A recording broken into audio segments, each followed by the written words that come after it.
आपका स्वागत है। आज हम लोग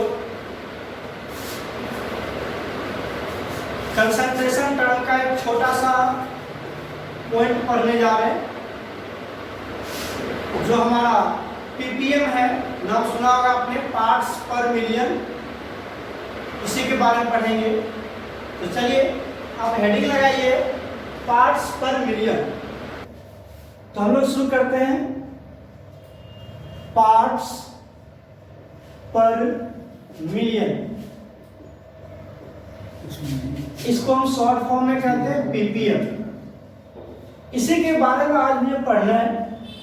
तो आज हमारा कंसंट्रेशन टर्म जो सॉल्यूशन चैप्टर में यूज होता है, उसको हम लोग फिनिश कर लेंगे आज।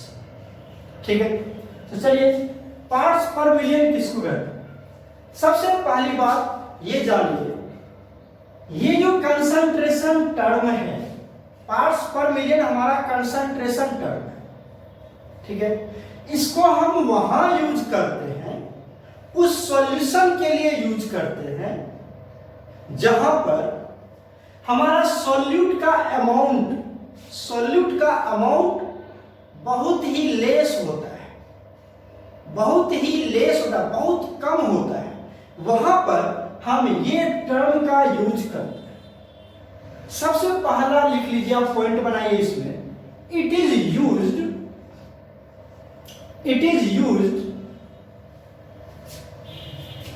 To calculate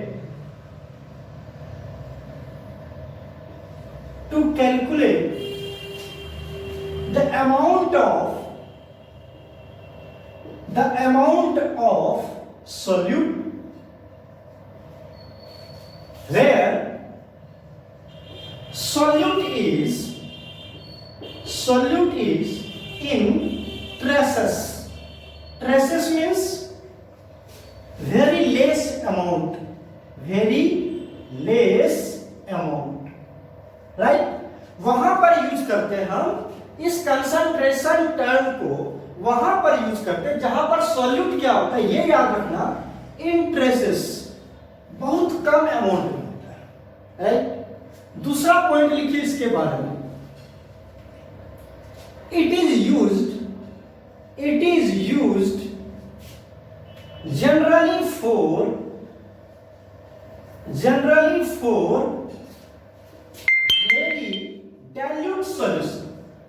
very dilute solution, जहां पर सॉल्यूशन हमारा बहुत डाइल्यूट हो।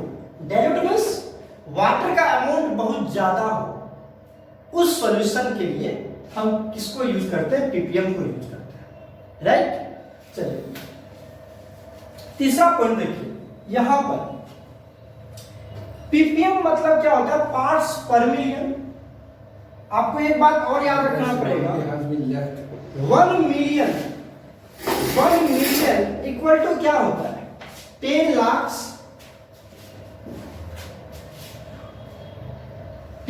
होता है।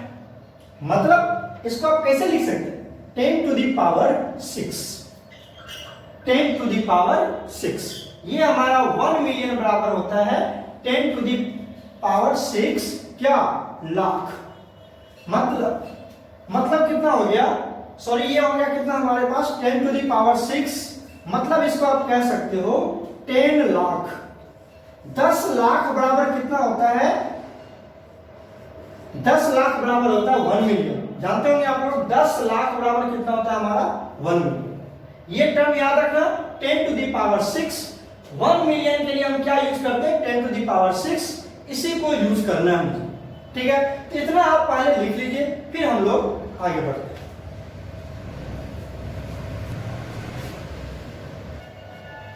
लिख चुके होंगे आप लोग, फिर हम लोग चलते हैं आगे की तरफ। इसको इरेज करते हैं।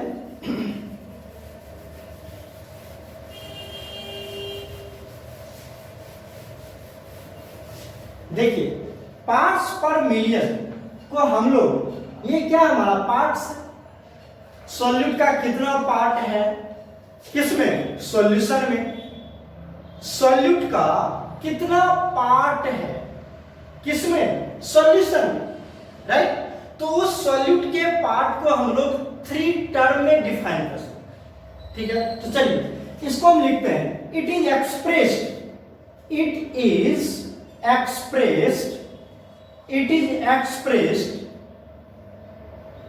in 3 terms,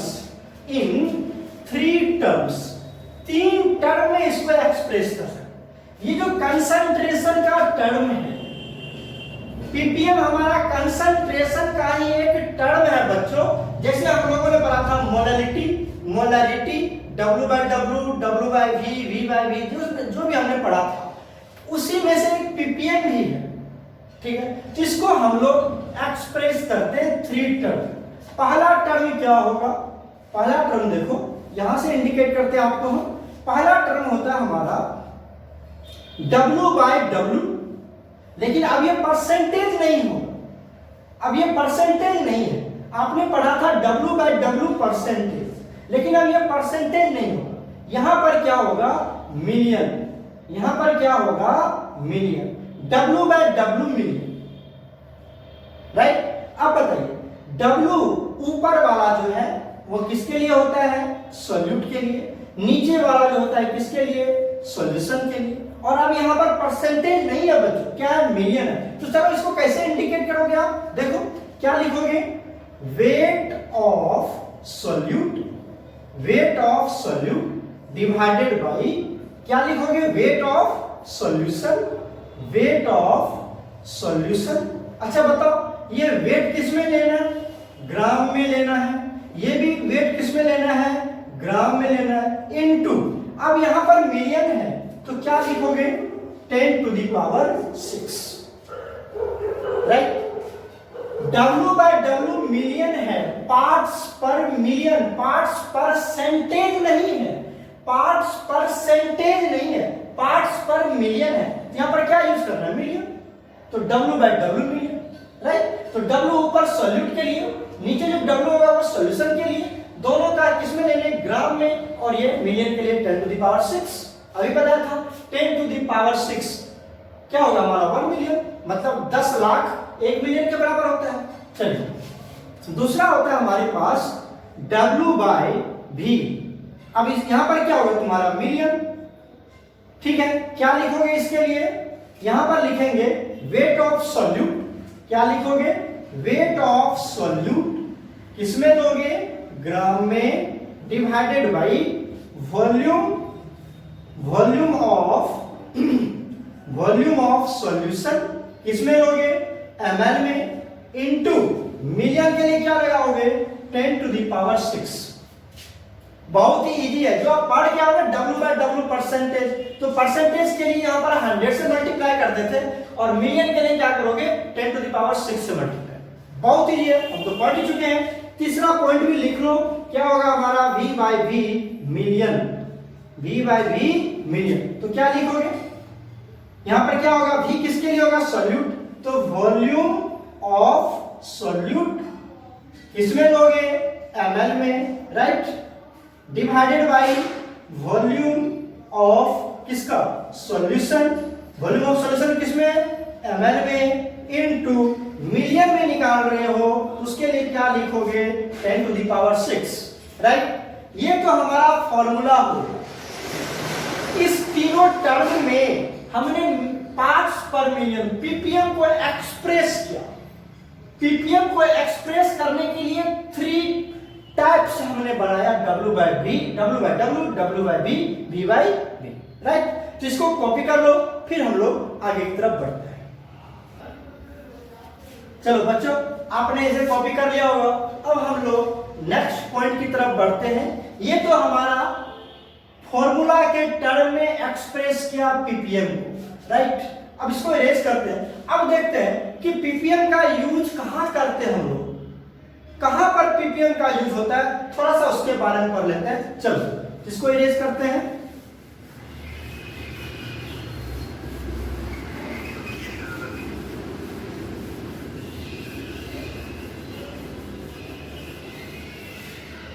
देखो बच्चों, पीपीएम का एप्लीकेशन देखने जा रहे हैं कि पीपीएम का यूज कहां होता है, कहां पर इसको यूज करते हैं, किसके लिए यूज करते हैं, उसके बारे में। ठीक है, यहां पर लिखते हैं हम एप्लीकेशन ऑफ पीपीएम। कहां पर इसका यूज है, राइट। तो पहला देख, तुम जानते होंगे कि हमारा वाटर में ये होता है फ्लोराइड आयन होता है, फ्लोराइड आयन। वाटर है सॉल्वेंट, उसमें कितना फ्लोराइड का आयन है उसको कैलकुलेट करने के लिए हम लोग इसका यूज करते हैं। क्लोरोफ्लोरोकार्बन, सीएफसी का नाम सुना होगा। सीएफसी जो है, क्लोरोफ्लोरोकार्बन जो है, वह एयर में प्रेजेंट होता है। तो एयर में कितना सीएफसी है, क्लोरोफ्लोरोकार्बन नाम सुना होगा ना, जो ओजोन लेयर के डिप्लेशन का मेन फैक्टर है। ओजोन लेयर का जो डिप्लेशन होता है वो जनरली और मेनली सीएफसी की वजह से ही होता है, राइट। तो एयर में सीएफसी का कितना अमाउंट है सीएफसी क्लोरोफ्लोरोकार्बन किसमें, एयर में, उसको कैलकुलेट करने के लिए पीपीएम का यूज करते हैं हम लोग।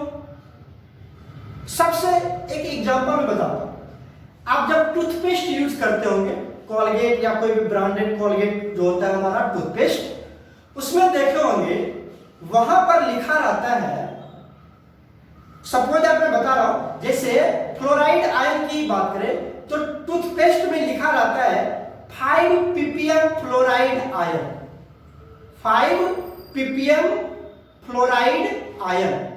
इसका मतलब क्या हुआ, मतलब इस सारे टर्म के लिए जहां पर सॉल्यूट बहुत कम होता है और सॉल्यूशन बहुत ज्यादा होता है, सॉल्वेंट बहुत ज्यादा होता है, उसके लिए हम पीपीएम यूज करते हैं, right.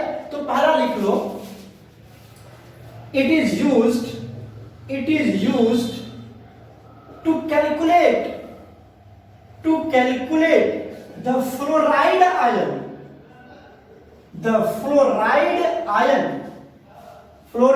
ion in air। Air में फ्लोराइड आयन कितना, सॉरी एयर कहां पर, वाटर डाल दो, वाटर। और एक अभी मैंने आपको एग्जांपल बताया था किसमें,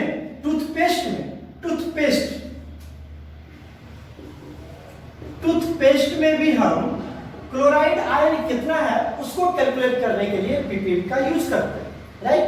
दूसरा लिख लो क्लोरोफ्लोरोकार्बन,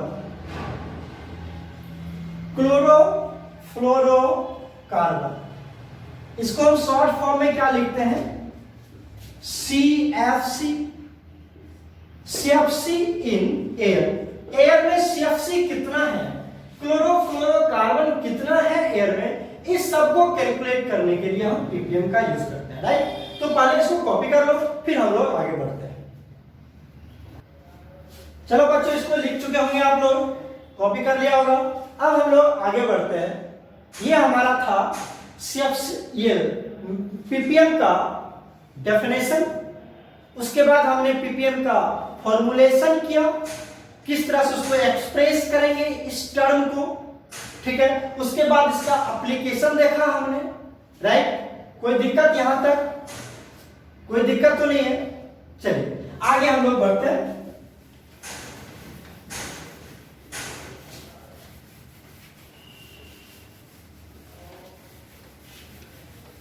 अभी एक छोटा सा क्वेश्चन के थ्रू देखते हैं कि पीपीएम का मतलब क्या हो। अभी मैंने बताया था आपको टूथपेस्ट में फ्लोराइड आयन होता है, टूथपेस्ट में फ्लोराइड आयन होता है, जिस पर कि आप देखे होंगे टूथपेस्ट के ऊपर कवर पे लिखा रहता है 4.8 ppm 5 ppm फ्लोराइड है। उसका मतलब क्या होता है, देखो क्वेश्चन की तरह मैं आपको बता रहा हूं।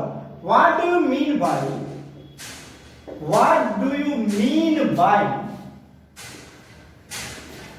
4.8 ppm 4.8 ppm of F minus ion, fluoride ion तो यही हुआ ना, F माइनस आयन, राइट। कहां पर होता है, यहां पर मैं लिख ले रहा हूं, जनरली टूथपेस्ट पर होता है, ठीक है। यहां पर मैं आपको लिख दे रहा हूं टूथपेस्ट, ठीक है। बताइए इसका मतलब क्या हुआ, इसका मतलब हुआ, आंसर देखिए इसका मतलब हुआ 4.8 ppm। सर देखो ये हमारा क्वेश्चन है, सिंपल सा प्रॉब्लम है, छोटा सा प्रॉब्लम है कि आपको दिया हुआ है 4.8 ppm का मतलब क्या समझते, ठीक है। यहां पर कभी कभी दे दिया रहेगा 4.8 मिलियन ppm, यहां पर दे देगा बाय मास। और मैं आपको बता दूं ज्यादातर क्वेश्चन आपको बाय मास से ही आएगा, ठीक है। तो चलो बताओ इसका मतलब क्या होगा। इसका मतलब होता है, इसका आंसर देखने जा रहे हैं, 4.8 ग्राम ऑफ फ्लोराइड आयन।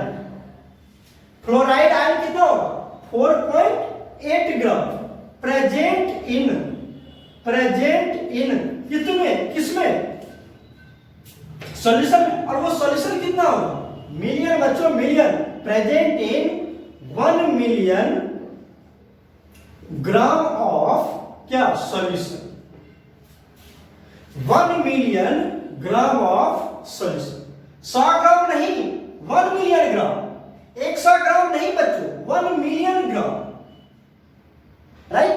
मतलब क्या हुआ, इसका मतलब हुआ क्या, फिर से देखो, 4.8 ग्राम present in 10 to the power 6 gram of solution. Solution कितना होगा बच्चों, 10 to the power 6 ग्राम। और वो जो सॉल्यूट है, सॉल्यूट क्या हमारे पास, फ्लोराइड है, वो कितना है आपके पास, 4.8 ग्राम, राइट। इसका मतलब यही हुआ 4.8 ग्राम प्रेजेंट है 10 to the power 6 gram of solution. वो बताओ सॉल्यूशन इतना है, सॉल्यूट का अमाउंट कितना, 4.8 ग्राम। सोचो कितना कम है, इतना ग्राम। अब सोचो इसको क्या लिख सकते तुम, थोड़ा सा और इलेबोरेट करते इसको, 10 to the power 6, ठीक है, 10 to the power 6 इतना क्या हो गया आपका, ग्राम, लिख सकते कि नहीं। अब इसको 1000 से डिवाइड करोगे तो ये क्या आ जाएगा तुम्हारा, 1000 kg होगा कि नहीं बच्चों, बताओ इतना ग्राम, 10 to the power 6 ग्राम। इसी को तो लिखते थे 1 मिलियन ग्राम, यही तो है 1 मिलियन ग्राम। मतलब 1 मिलियन ग्राम बराबर 10 to the power 6 gram. 10 to the power 6 बराबर कितना होगा, 1 पर 60 ग्राम। इसको क्या लिख सकते हो, 1000 ग्राम, 1000 किलोग्राम। 1000 किलोग्राम में बताओ 1000 किलोग्राम है, 1000 किलोग्राम है, उसमें कितना है ये, 4.8 ग्राम आपका सॉल्यूट। बताओ 1000 किलोग्राम में सिर्फ 4.8 ग्राम आपका फ्लोराइड आयन है, तो कितना कम है। इस क्वेश्चन का मतलब यही हुआ, राइट। तो चलो इसको कॉपी करो, फिर हम लोग आगे बढ़ते हैं। चलो तो अभी हमने क्वेश्चन देखा था, हमने देखा अभी एक क्वेश्चन की पीपीएम का मतलब क्या होता है, उसको हमने आपको पूरा डेरिवेशन करके बताया, ठीक है। अब दूसरे टर्म पे चलते हैं, एक क्वेश्चन के थ्रू और हम लोग इस पॉइंट को समझते हैं, राइट। चलो वो तुम क्वेश्चन है बहुत इजी है, और वो क्वेश्चन देखो, ठीक है। क्वेश्चन देखो क्या है, क्वेश्चन है इन इफ, ऐसे लिख लो question, if 2 gram of fluoride ion ही ले लेते हैं हम लोग, या कुछ भी ले सकते हो बच्चों, कुछ भी ले सकते हो, कोई दिक्कत नहीं है, ठीक है। फ्लोराइड आयन ही ले लेते हैं या कुछ भी ले सकते हैं। 2 ग्राम ऑफ, या तुम ले लो NaCl, 2 gram of NaCl is dissolving 98 gram of H2O। देखो कितना इजी क्वेश्चन है, 2 ग्राम हमारा क्या है, NaCl। अब 98 ग्राम हमारा क्या है, वाटर। 98 ग्राम वाटर है, उसमें हमने 2 ग्राम NaCl को ले लिया और डिजॉल्व कर दिया उसमें, ठीक है। तो कहता है फाइंड क्या, ppm, find ppm of resulting solution. इस रिजल्ट जो सॉल्यूशन बनेगा उसको ppm में एक्सप्रेस, राइट। क्वेश्चन देख लो, 2 ग्राम NaCl है, बोलो यार, इसका आंसर मैं बता रहा हूं, देखो बहुत इजी। 2 ग्राम NaCl, ये क्या तुम्हारा सॉल्यूट, सॉल्यूट क्या तुम्हारा NaCl। तुम कुछ भी ले सकते हो बच्चों, कोई दिक्कत नहीं है। फ्लोराइड आयन ही ले सकते हो, कोई दिक्कत नहीं है, कुछ भी ले लो। तो 2 सॉल्यूट फ्लोराइड आयन है, यहां पर भी NaCl ले लिया तो NaCl ले लो। NaCl कितना है ये बोलो, 2 ग्राम, राइट। अब बताओ सॉल्वेंट क्या है तुम्हारा, सॉल्वेंट क्या है H2O, कितना है ये 98 ग्राम। तो यहां से क्या निकाल सकते हैं आप, मास ऑफ सॉल्यूशन तो निकाल सकते हैं ना बाबू। मोल मास ऑफ सॉल्यूशन कितना होगा, 2 ग्राम प्लस 98 ग्राम, कितना होगा ये 100 ग्राम। 100 ग्राम क्या होगा हमारा solution, mass of solution, right. अब कहता है हमको, इधर देखो, अब कहता है पीपीएम में एक्सप्रेस करना। तो अब जो ये पीपीएम है हमारा, उसको कैसे एक्सप्रेस करेंगे, पीपीएम को एक्सप्रेस करने जा रहे हैं हम, पीपीएम को एक्सप्रेस करने जा रहे हैं। तो क्या दिया हुआ, मास के टर्म में दिया हुआ ना, किसमें टर्म में दिया हुआ वो, मास के टर्म में। देखो यहां से हमने क्या लिया, सॉल्यूट का मास दिया हुआ 2 ग्राम, सॉल्वेंट का मास दिया हुआ 98 ग्राम, मास ऑफ सॉल्यूशन निकाल लिया हमने। पीपीएम को किसमें एक्सप्रेस करना है, किसमें, अभी बताया था हमने W/W, क्यों, क्योंकि आपको किसमें दिया हुआ, सब ग्राम में दिया हुआ। और जनरली हमारा इसी में क्वेश्चन आता है, वो तो एक्सप्रेस कर सकते हैं ना 3 टर्म, पार्ट्स है तो पार्ट्स को वॉल्यूम के भी टर्म में एक्सप्रेस कर सकते हैं, मास के भी टर्म में एक्सप्रेस कर सकते हैं। लेकिन जनरली जो हमारा क्वेश्चन आता है वो इसी के टर्म का आता है, मास के टर्म का आता है, राइट। तो बताओ इसको कैसे लिखोगे, किसका, मास ऑफ सॉल्यूट, W किसका लोगे तो, सॉल्यूट का, डिवाइडेड बाय, क्या लिखोगे यहां पर, W किसका लिखोगे, सॉल्यूशन का, और इनटू क्या करोगे 10 to the power 6, 10 to the power 6, right. तो कर लो इसको, कितना है मास ऑफ सॉल्यूट, कितना है आपके पास 2 डिवाइडेड बाय सॉल्यूशन का मास कितना है 100, इनटू ये भी ग्राम था ये भी ग्राम था, राइट, इनटू क्या करोगे 10 to the power 6, gram gram cancel, 2 zero से यहां 2 जीरो कट कर दो, क्या होगा बोलो, 2 इंटू 10 टू दी पावर 4, यही होगा ppm.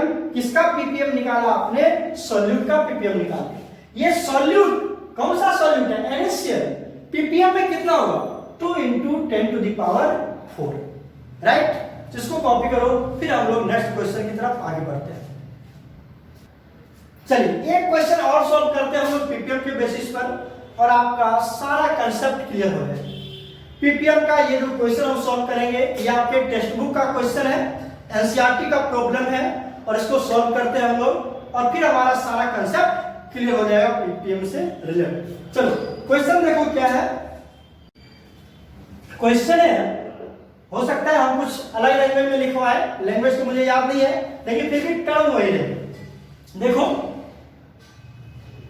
In a drinking water, in a drinking water में, इन अ ड्रिंकिंग वाटर, ठीक है, it is found that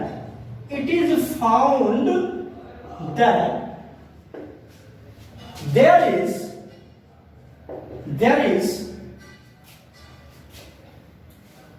हमारे पास in a drinking water it is found that there is chloroform, एक chloroform होता है, ठीक है, उसका फॉर्मूला होता है CHCl3। देयर इज क्लोरोफॉर्म, लिख दे रहा हूं मैं यहां पर क्लोरोफॉर्म, राइट, क्लोरोफॉर्म, इसका फॉर्मूला होता है CHCl3, CHCl3। There is chloroform which is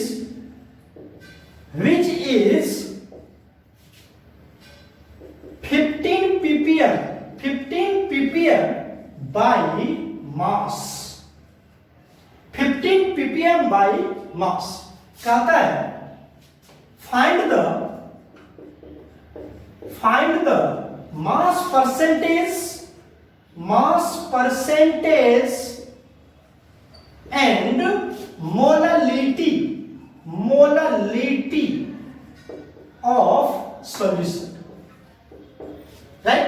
question देखो क्या बच्चों, एक ड्रिंकिंग वाटर है, उसमें ऐसा पाया गया कि क्लोरोफॉर्म है उसमें, क्या है क्लोरोफॉर्म CH3, उसका फॉर्मूला मैंने लिख रखा है क्लोरोफॉर्म CH3, ये आपके 10 CRT का प्रॉब्लम है राइट, CH3 और वो कितना है 15 ppm है, 15 ppm by mass right, 15 ppm by mass.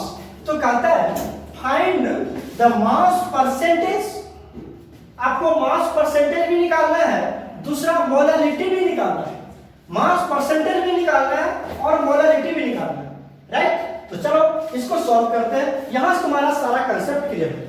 देखो बताओ, सबसे पहले देखो ये किसमें दिया हुआ, बाय मास में दिया हुआ बच्चों, बाय मास में दिया हुआ 15 ppm, ये ppm किसका है बोलो, ये क्या होगा सॉल्यूट होगा, ये क्या होगा बच्चों सॉल्यूट, ध्यान दो ये सॉल्यूट है और उसमें वाटर क्या होगा तुम्हारा सॉल्वेंट, वाटर क्या है सॉल्वेंट राइट। अब बताओ हमने इसको लिखा 15 ppm ऑफ क्लोरोफॉर्म, इसका मतलब क्या होता है 15 ppm ऑफ CHCl3 मीन्स, और ये कैसे दिया हुआ थोड़ा सा और लिख लो यहां पर, बाई मास दिया हुआ है, इसका मतलब क्या होता है थोड़ा इसका बात करते हैं। देखो इसका मतलब हुआ मास के अकॉर्डिंग, मास के अकॉर्डिंग चेक करो, मास के अकॉर्डिंग क्या लिखोगे 15 ग्राम ऑफ CHCl3 इज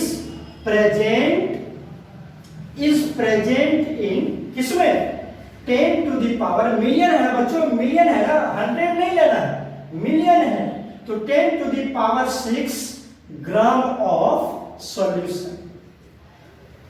समझ में आ रहा है, सॉल्यूशन कितना होगा हमारे पास 10 to the power 6 gram solution होगा राइट। उसके बाद 15 ग्राम क्या होगा उसमें हमारा CHCl3 होगा, ये हमारा 15 ग्राम होगा और ये हमारा 10 टू द पावर 6 ग्राम क्या होगा सॉल्यूशन का मास होगा राइट। चलो देखो तो ये 15 ग्राम सॉल्यूट है, प्रेजेंट है कितना में 10 to the power 6 gram of solution right. अब बताओ, अब मुझे क्या करना है यहां पर इसका परसेंटेज मास निकालना है, मास परसेंटेज, पहला टर्म है हमारे पास mass percentage, mass percentage right. Mass percentage क्या निकालते तुम W/W परसेंटेज, ये तो निकालते हो, निकालते कि नहीं निकालते W/W परसेंटेज बच्चों।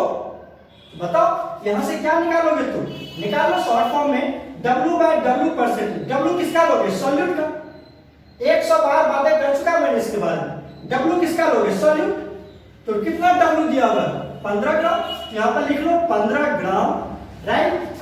अब ये नीचे में क्या होता है weight of solution, weight of solution देख लो, वेट ऑफ सॉल्यूशन कितना दिया हुआ तुमको 10 to the power 6 gram right. उसके बाद क्या परसेंटेज है, मिलियन नहीं है बच्चों, मिलियन नहीं है परसेंटेज है, परसेंटेज के लिए क्या लगाओगे तुम 100 राइट।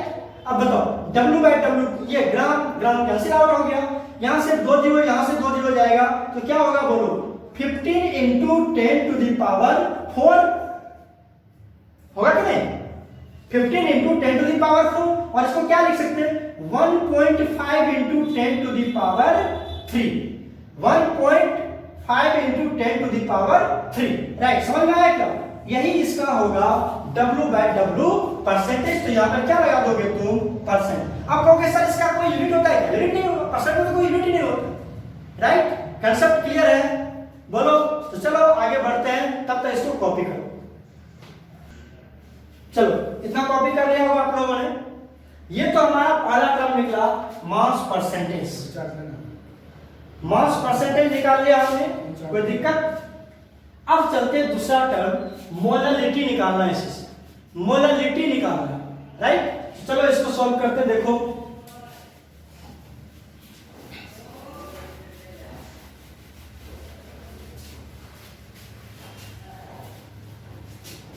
मोलालिटी सॉल्व करते हैं बच्चों।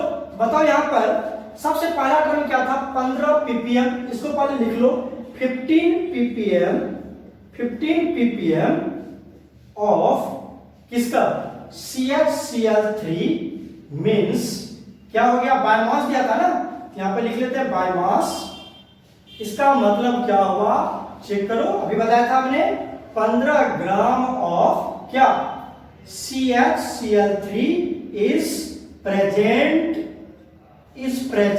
इन किसमें, तुम्हारा 10⁶ ग्राम ऑफ क्या सॉल्यूशन, यही वन इसका मतलब। अब मुझे बताओ यहां पर 15 ग्राम क्या है तुम्हारा सॉल्यूट, ये क्या है सॉल्यूट, ये जो 10⁶ ग्राम है ये किसका है, तुम्हारा सॉल्यूशन का मास है, सॉल्यूशन का मास है, राइट। अब बताओ, अब मुझे निकालना क्या है, मोलालिटी, क्या निकालना है, मोलालिटी निकालना है बच्चों, स्मॉल m निकालना। फॉर्मूला क्या होता है बोलो, फॉर्मूला होता है नंबर ऑफ मोल्स, याद करो मोलालिटी,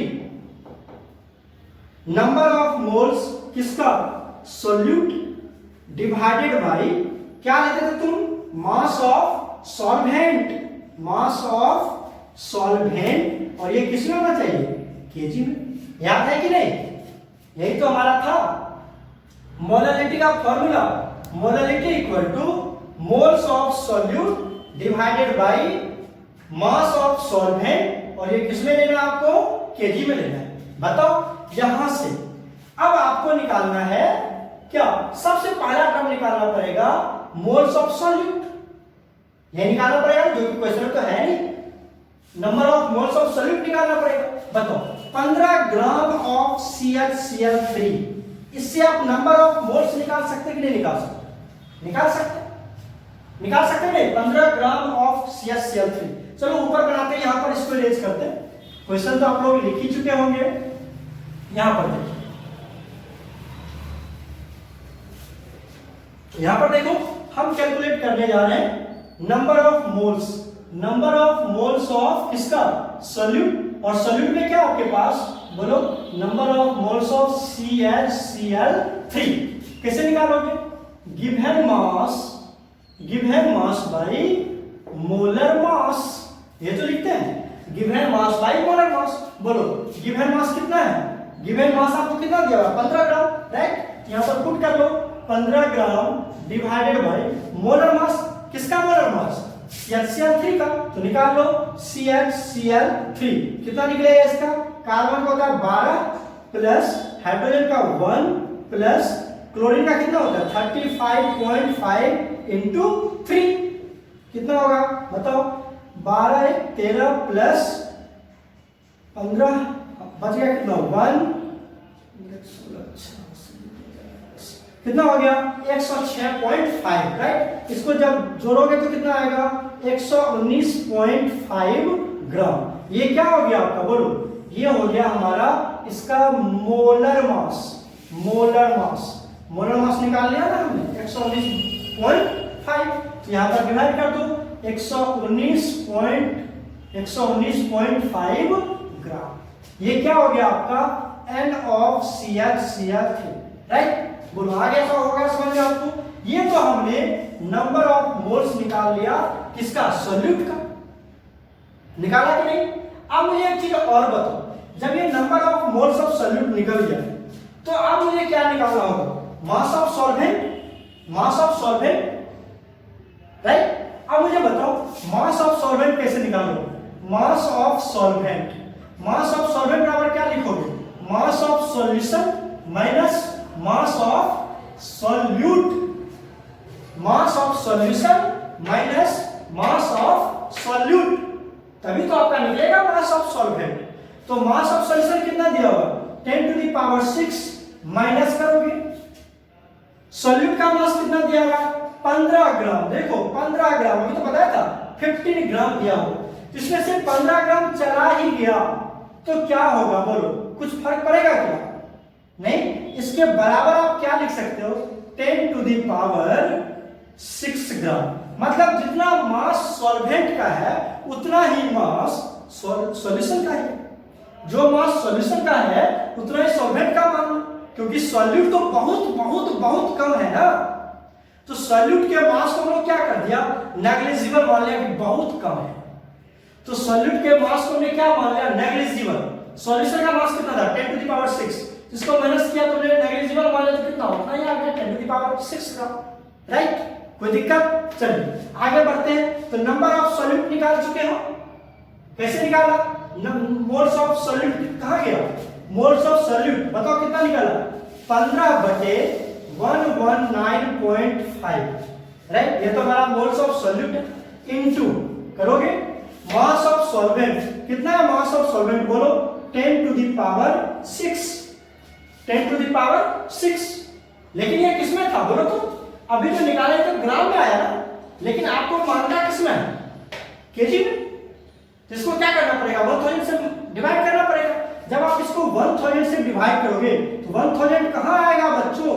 ऊपर में आएगा कि नहीं आएगा? आएगा ना? कितना आएगा? ये तो हमारा नंबर ऑफ मोल्स है किसका? ये बच्चों ये है, ये number of moles of solute, number of moles of solute given mass by molar mass, right. फिर इनटू क्या हमने 1 बाय किससे? Mass of solvent, 1 by mass of solvent कितना निकाला अभी आपने? 10 टू द पावर 6। ये ग्राम में है, इसको केजी में कन्वर्ट किया, 1000 से डिवाइड किया तो 1000 ऊपर चला गया। जब आप इस वैल्यू को सॉल्व करोगे बच्चों तो ये वैल्यू आएगा आपका 1.25 इंटू 10 टू द पावर -4 के अप्रोक्स है, ठीक है। क्या है तुम्हारा? देखो इसको ऊपर में लिख देते हैं हम आपको, ऊपर इरेज कर दीजिए ना, ऊपर इरेज कर दीजिए, कोई दिक्कत नहीं है, उसको एडिट कर देंगे उतना दूर। चलो देखो वहां तक है ना, पता यहाँ पे तो लिख ही चुके होंगे आप लोग, इतना तो बता दिए ना। वो ऊपर में 1000 गया, 1000 के बाद बता दीजिए। आप बताओ यहाँ पर क्या होगा? यहाँ पर हमने क्या निकाला? मोलैलिटी निकाल रहे हैं, स्मॉल m लिख रहे हैं, मोलैलिटी निकाल रहे हैं। क्या लिखेंगे? नंबर ऑफ मोल्स कितना निकाला? 15 डिवाइडेड बाय 119.5, ये तो नंबर ऑफ मोल्स निकाला, राइट। इनटू करेंगे मास ऑफ सॉल्वेंट, तो मास ऑफ सॉल्वेंट कितना आया आपका? 10 to the power 6 gram, 10 to the power 6 gram. इस ग्राम को केजी में कन्वर्ट करना पड़ेगा, तो 1000 से डिवाइड करो। जब डिवाइड करोगे तो 1000 कहां चला जाएगा? ऊपर चला जाएगा, राइट। जब इस वैल्यू को सॉल्व करोगे आप बच्चों, इसका वैल्यू आएगा 1.25 into 10 to the power -4 small m। Molality निकाल रहे हो ना, तो यूनिट क्या होगा? Small m। ये हमारा हो गया मोलैलिटी। यहां से हमने निकाल लिया इसका जो क्वेश्चन गिवन था, उसका मोलैलिटी निकाल लिया, राइट। और इससे पहले वाला जो मास परसेंटेज था वो भी निकाल लिया। बोलो इतना तक समझ में आया? इतना तक समझ में आ गया? ठीक है। तो आज हमारा जो लेक्चर था, आज हमारा जो कंटेंट था वो पीपीएम था, उसको हमने अच्छे से कवर किया, थ्योरी के साथ, एप्लीकेशन के साथ, फॉर्मूला के साथ और न्यूमेरिकल्स के साथ हमने इसको सॉल्व किया। अगले क्लास में हम लोग वेपर प्रेशर के बारे में पढ़ेंगे, वेपर प्रेशर से शुरू करेंगे, राइट। तब तक पीपीएम को आप, ये आपका एनसीईआरटी का प्रॉब्लम था, इसको एक बार चेक कर लेना, और जितना भी पीपीएम का कंसेप्ट होता है उसको आप लोग रिवाइज करना, पढ़ना, ठीक है। फिर जो भी प्रॉब्लम होगा उसको हम लोग डॉट क्लास में क्लियर करेंगे। तब तक टेक